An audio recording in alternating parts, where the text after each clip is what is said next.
Faly manatitra ny arabandray tokolasy tokovavy miara-dalana enay amin'ity fandarina zany malaza ity.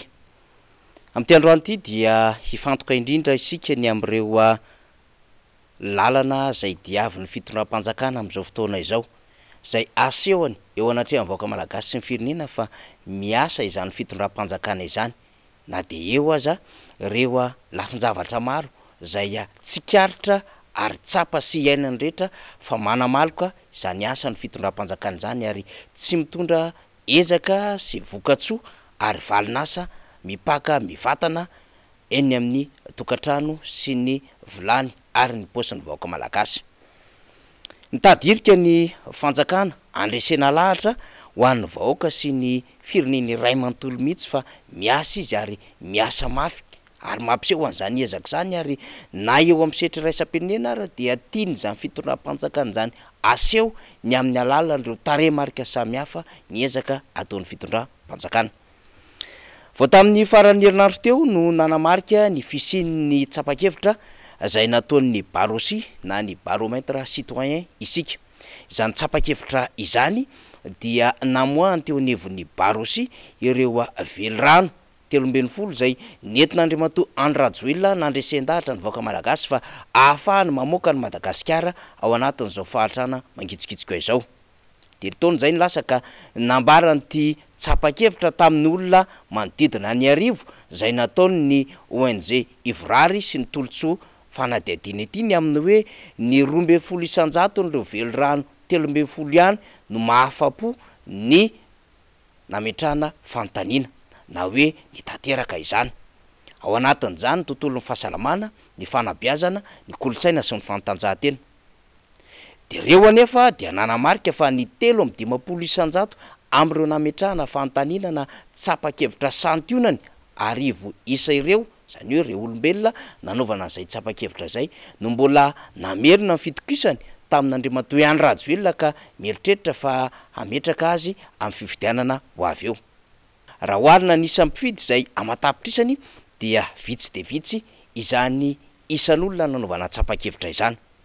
Io anefa dia nivoiziny gazety ny fitondrana sy ireo mpanohana ny fitondrana mafy izay antotanisa 3 isanjato zay ka entina ilazana fa mbola mambahoaka tokoa ny filoham-pirenena amin'izao fotoana izao ary mbola maniry ny ametrahan'ny vahoaka fitokisana amin'izay fifidianana ho avy eo.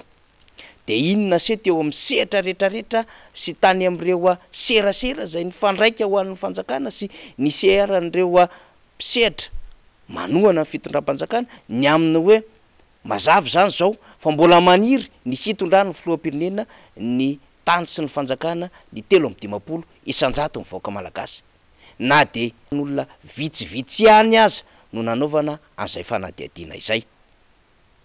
Zay ray, fa faharoa de nivoaka ihany koa omaly ny noty zay navoaka ny teo anivon'ny sampana anankiray tsy miankina manao reny fikajiana na ny fandalinana ny toe-karen'ny firenena ray ireny na agence de notation zay mpamme noty tamin'ny alalan'ny Standard & Poor's zany zay orinasa tsy miankina any Amerika ny amin'ny fanadihadiana makasika amin'ny Madagasikara hoy ny fanambarana zay navoaka ny teo anivon'ny ministera ny toe-karena sy ny vola. Zany fanambarana navoaka amin'ny ministera ny toe-karena sy ny vola izany dia napoaka mafy mihitsy ny teo amin'ny tontolo ny haino aman-jery ihany koa tahaka ny fomba fiasan'le fitondrana zay natao tamin'ilay fanadihadiana tsapakevitra 3 isanjato. De nambara tamin'izany fa vokatry ty fanadihadiana ity de mametraka fitokisana sy manana fanantenana amin'ny tontolo ara-toe-karen'ny Madagasikara sy ara-tsosialy ny noty zay nomeny teo anivon'ny Standard & Poor's zany. Zany noty zany dia manodidina ny B satria manko misy karazana noty A, B, C, D zay omeny zany mpanao fanadihadiana izany. Io no naseho tamin'ny sehatra rehetra ny amin'ny hoe hatrany amin'ny taona 7 de manana fahatokisana ary mieritreritra fa ao anatin'ireo firenena isandratra Madagasikara hoy ity fanambarana zay navoaka ny MEF ity na ny ministera ny ekônomia sy ny finansa. nambara tao anatin'izany fa manana fanantenana amin'ilay plan émergence Madagasikara ny ezaka zay atao ao anatin'ireo fanadiadiana fitiliana nataon'ity agence de notation ity. De zay no napoaka na naseho sehatra ho hitany rehetra mihitsy ka hatramin'ny hoe ny trosa anatin'ny Madagasikara, ny resaka fotodrafitrasa, ny resaka fanarenana, ny resaka toe-karena, ny resaka sosialy dia nanana fanantenana betsaka tokoa.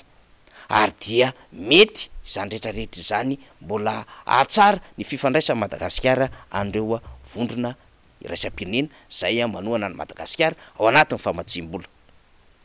Sary faharoa zany, fa ny sary fahatelo manoloana ny fiakaran'ny vidim-piainana sy ny tsy fahefan'ny vidy ho an'ny vahoaka malagasy de nidina teny amin'ny tsena manodidina Antananarivo ny ministry ny indostria mivarotra sy ny fantsifana. Da ny tsenany Mahamasina, ny tsenany Nosy-be ary tsenany Tanjombato no nalehan'ny ministra tompon'andraikitra amin'izany. Nambara fa manara-maso ny famerana ny vidin'ny entana izy arak'izay fivoriana niarahany tamin'ireo mpanafatra mpamogatsy mpanjara izany. Nisy manko ny famerana ny vidin'ny entana zay napetraka ny fitondram-panjakana vokatra izay fihaonana izay. Ny tinambara eto de ny amin'ny hoe miasa le fitondram-panjakana ary tsy mitaza-potsiny amin'izao fiakaran'ny vidim-piainana izao.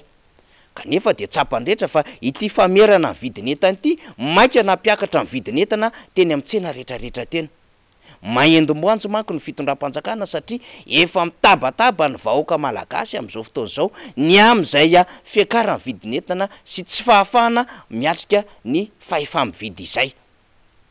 Ka niany vahaolana hita amin'ny fitondram-panjakana rehefa nandeha niodikodina tamin'ny fanafaran'entana zay tsy nitondra fahombiazana fa nanapotika ny fandrarana malagasy ary nahatonga ny fitsingevaevan'ny vola ihany koa manoloana an'ireo sandam-bola vahiny sy ny ariary dia tsy maintsy nilefotra niaona tamin'ireo mpandrara sy mpanjara ary mpamongady entana eto atoerana. De mbola teto amin'ny faritra Nalamanga misy Antananarivo renivohitra no nandehanana tamin'izany. Raha raisina nefa de Madagasikara iray manontolo mihitsy ny amin'izao fotoana izao no mikaikaiky amin'ity fiakarany vidin'ny entana ity sy ny tsy fahafahana mividy entana intsony noho ny vola zay ambany devany eo am-pelantanany malagasy.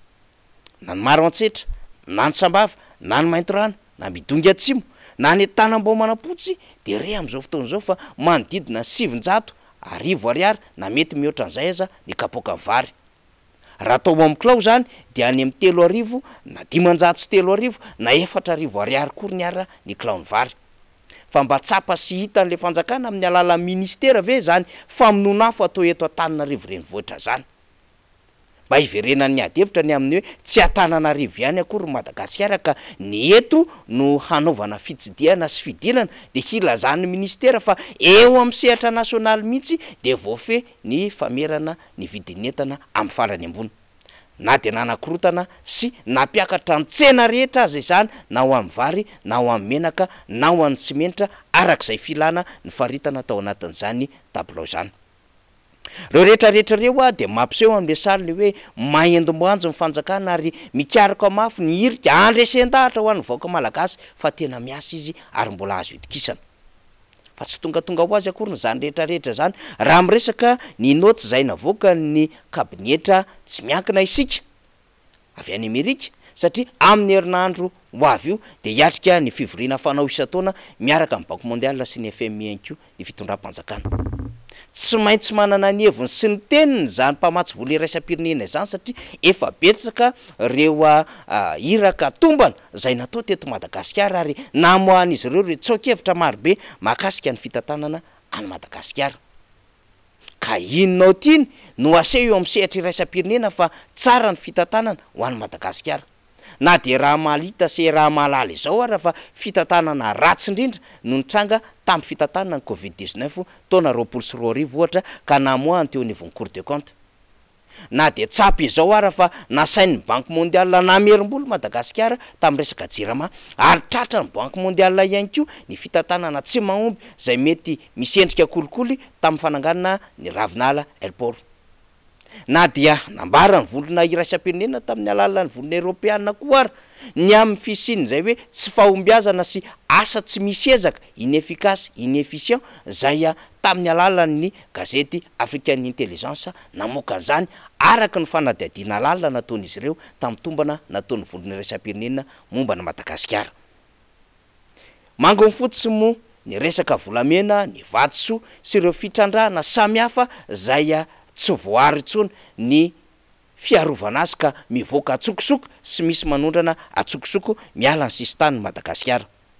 Akoatry ny antotanisa zay navoaka ny teo anivon'ny banky iraisam-pirenena ny amin'ny PIB na ny toeran'ny Madagasikara amin'ny filaharana aty Afrika ny amin'ny laharana fadimy ka tsy misitraka fa tsy raiky amin'ny $30 isan'olona ny vahoaka malagasy ao anatin'izay famaritana ny PIB zany. Ny fanjakana dia manana tanjona ny amin'ny hoe tany araka-rena fahobe ho amin'ny taona 2024 ity ho 5.400. Manoloana izany dia mipetraka amin'ny fanontaniana hoe ho tratra ve izany raha toa ka izao fahasahiranana izao no diavin'ny firenena. Manam-porofo manko ny tsy fanana amin'ny fanjakana vola ny fisian'ny fitokonana etsero sy ny fitakiana karama ho an'ireo izay miankina na tsy miankina na manana fifandraisana na organisme rattase amin'ny fanjakana.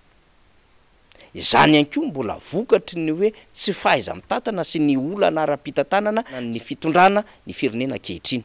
Toatry ny misy dikany ny fanambarana nataona solombavavoaka ray ny amin'ny hoe mbola mila mandat efatra amin'ny filohan'ny repoblika hamitany ny vinavinanasany.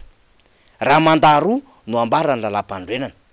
Ka raha raisina ny noty izay navoaka ny teo anivon'ny Standard & Poor's zany sy ny filazana fa hisandratsy Madagasikara amin'ny taona 2024 na 2040 ka raha ataony kaja mikasika amin'izay mandat efatra tadiavin'ny filohan'ny repoblika araka ny fanambaran'ilay solombavamboaka tetsy amin'ny firaisana faharoa na boribory tamin'ny faharoa zay de midika izany fa mbola mila 5 taona intelo akoatra ity 5 taona voalohany ity ny filohan'ny repoblika. Ka raha raisitsika ny 2023 ampina 5/10 dia mbola tody hatramin'ny amin'ny 2038 zany ny eritreritry ny mpanohana ny fitondrana. Tsy tongatonga ho azy zany ary mifanojo amin'ity 2040 na 2024 zay ambaran'ity fanazavana netiny teo anivo ministerin'ny toe-karena sy ny vola ity. Ary tsy tongatonga ho azy ihany koa ny fijery amin'ny alalan'ilay fampandrosoana zay tsy ahitam-bokatsoa 2.900 zay ambaran'ny fanadihadiany ny tsapa-kevitra fa réalisation na ny fanatotosana ny asa ny velirano. Raha io 2.900 io efa nitondratsika fanazavana dia 400 isa-taona zany amin'ny salany isa tenatenana no mba hany fahavitana ny asa vita amin'ny fitondram-panjakana. Raha apitsika hatramin'ny taona 2024 izany dia raisitsika ny amin'ny hoe hatrany amin'ny 420 na 200 anoany ny vita ao anatin'ny mandat ray. Ka raha ampitombotsika efatra zay 200 izay dia mety manodidididina ny 200 ohatra hatrany amin'ny 2038.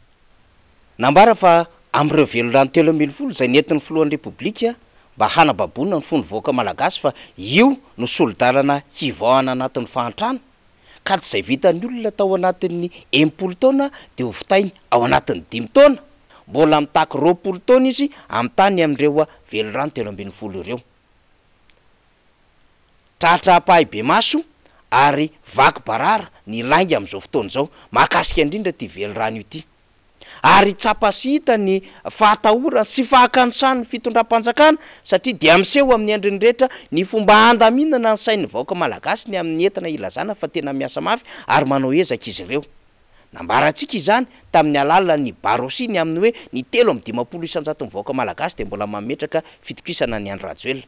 Nambarantsika izany ny amin'ny alalan'ity fanomezana noty zay nataon'ny Standard & Poor's ity. Ary nambarantsika izany tamin'ny alalan'izay fitsidiana na ny fidinana tany amin'ny tsena vitsivitsy monja kanefa misy sary eran'ny Madagasikara tianaseho ny amin'ny hoe voafetra na tratra ny famerana amin'ny vidiny ambony zay napetraka ny fitondram-panjakana. Mamono afo, mitady ilika ary miezaka mafy mitady fitokisana izay ny fitondram-panjakana. Izany anefa dia everitsika fa ny kanosa sy ireo tsy mahatoky tena no mitadirika hatongavana am'zany fa ho an'ny vahoaka de mazava ny azy ny fomba fijeriny tsy nahavitany asa ary tsy nahatanteraka ny andraiky ny araky ny tokony izy ny fitondram-panjakana ka na ny atongavany 2023 aza ela aminy satria efa mainka ny ala am'izao fitondram-panjakana mampahory sy mamotika firenena zao ny vahoaka malagasy ny atongavany 2023 rehefa tsy andriny satria efa tsy te hiara-dalana ampitondra zay mamoritra ary tsy manome fahafahana azy sy ny zo fototra aneo hevitra sy ivezivezy ary ahazo fahalalam-baovao sy fitrandram-baovao mendrika ho azy zany ny vahoaka malagasy noho zao famoretana ataon'ny mpitondra am'izao fotoana zao zany zava-misy zany malaza anjarany rehetrarehetra no mitsakitsako sy mieritreritra ny lalan'ny fitondrana sy ny firenena ankehitriny mametraka ny veloma mandrapitafa tokolasy toboko avy